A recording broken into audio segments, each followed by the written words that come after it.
a small country. At present, the East Coast is threatened because the major part of Western Europe is in enemy occupation. But Great Britain is not the British Empire. Taken together, the countries of the empire form the largest community in the world.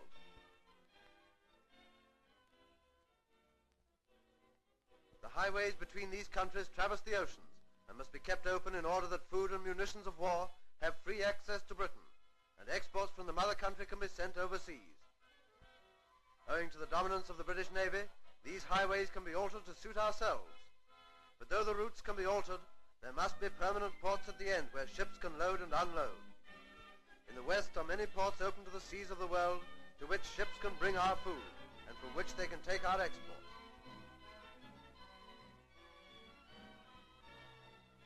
What are these Western ports? Bristol? Is that the General Manager of Bristol Docks? Ministry of Shipping speaking. The Admiral informs us that mines are reported in the Thames estuary. Convoy 787 is being diverted to West Coast ports. Now please arrange to discharge one oil tanker, 10,000 tons, 2 cargoes of grain, 50,000... Bristol is one of the oldest ports in Britain. It was used by the Romans. It was from here that Cabot sailed to discover the mainland of America.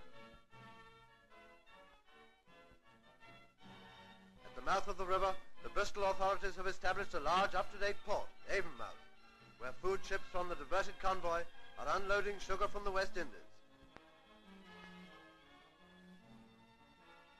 and wheat from the Dominion of Canada. Mobile grain elevators are moved up to the offside of the ship. They suck the grain up from the hold, transferring it by means of conveyors to great grain silos where it is stored.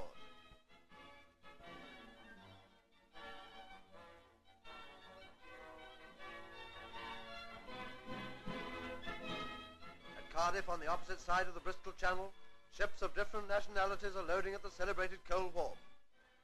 The world's most modern machinery here handles trucks of coal with a minimum of labor.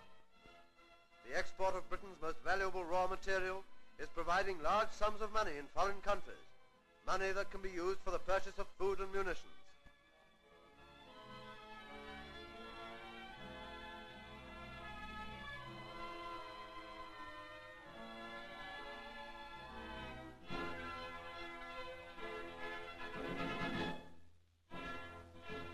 At another wharf, ships of Convoy 787 are discharging iron ore for the making of tanks, guns, shells, and innumerable other items for our war effort.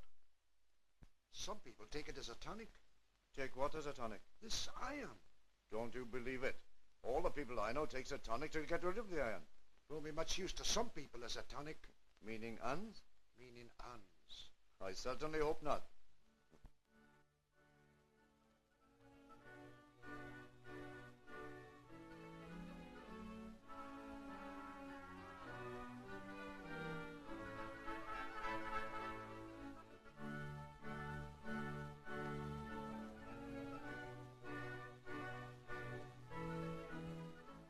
From the wharves, the ore is dispatched to be smelted both locally and to the Midlands, where in addition to munitions of war, machinery is also made for export.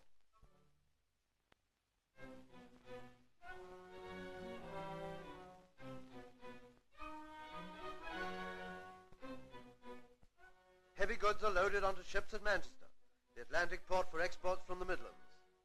This inland town has made itself a seaport by building a ship canal 35 miles long. By means of this, ocean-going vessels can load and unload their cargoes in the heart of the city.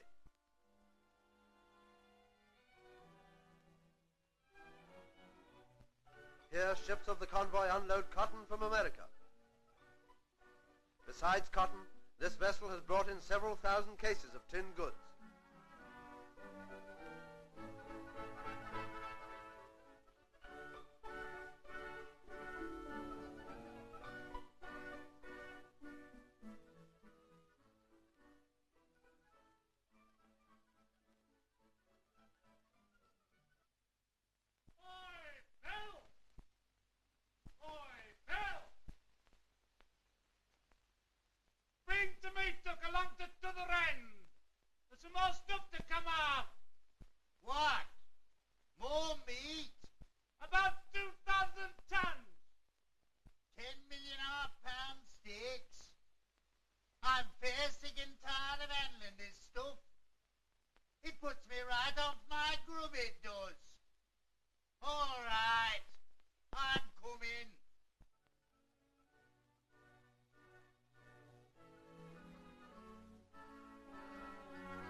Vessels having loaded at Manchester pass down the canal, which, serving a heavily industrialized district, has had to surmount many difficulties.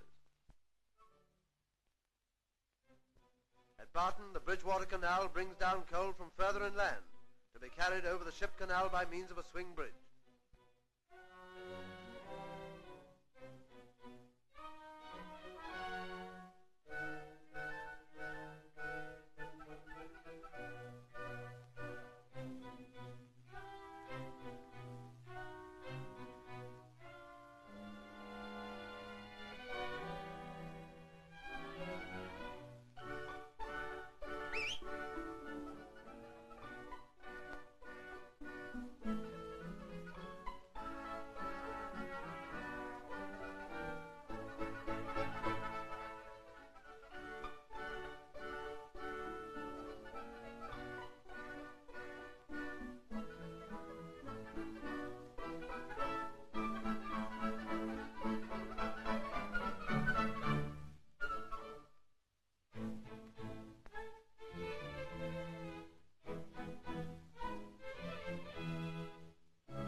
In order not to interfere with traffic, a novel form of transporter was built at Runcorn to carry vehicles over the ship canal.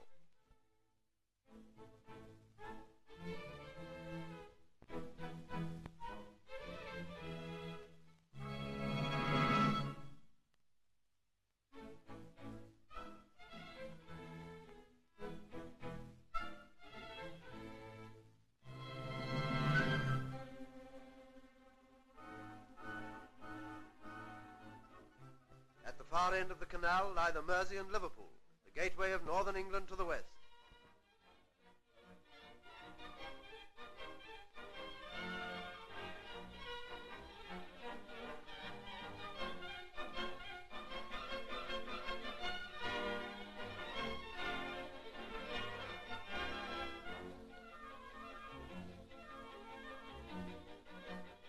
Into this great port come the largest vessels in the world, bringing cattle from Ireland.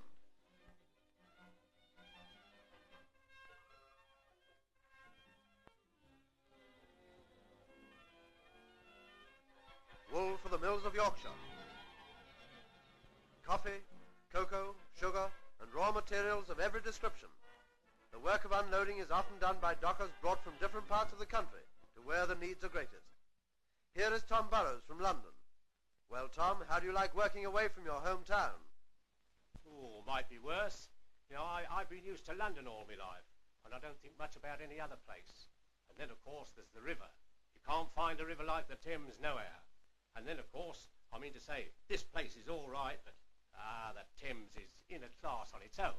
You find it comfortable living down here? Oh, yes, the people here are fine, especially to us evacuees, and their ITs are special. I'm going to get Mrs. to get onto that when I get back, I'll tell you. Oh, I see. You haven't got your wife with you then? No, it's no good bringing her up here, you know, because I might get called away anywhere, anytime. But I don't mind that, you know. Not as long as I'm able to dot old it to one in the eye. Thank you, Tom. As the warehouses in the South and Midlands are full, they have sent the SS Alpera, just arrived from New Zealand with a cargo of dairy produce, to Glasgow to unload. This vessel has brought over 8 million pounds of butter, 4 million pounds of cheese, and large quantities of mutton. To the great ports of the West comes a steady flow of the goods we need to help us win the war.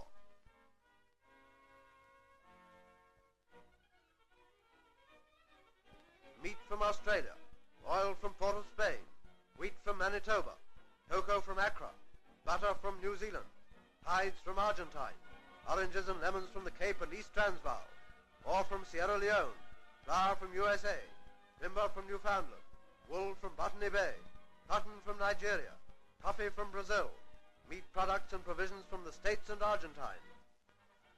All these goods denied to the enemy are brought here, thanks to the bravery of our seamen and the power of the British Navy.